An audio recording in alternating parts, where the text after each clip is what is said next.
Magandang araw po. Tuturo ko po sa inyo kung paano linisin ang coin slot. First, alisin nyo muna yung coin slot sa machine or sa bendo. Then, tanggalin tong clip.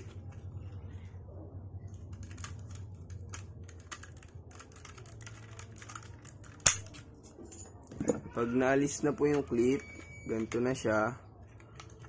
Ito yung sensor nya.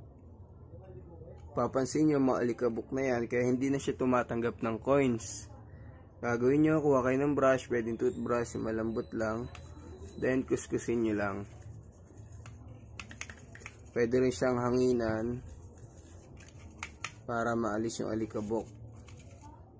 Yan, pag wala na siyang alikabok, pwede na ulit siya gamitin. Yan, balik nyo lang yung clip. Kaya pag nalinis nyo na, tapos ayaw pa rin kumain ng coins, pero may power siya, gawin nyo yung step 2 dun sa YouTube channel ko. Makikita nyo naman doon nakalagay, coin slot problem solved. Yan, yun lang po, basic cleaning lang.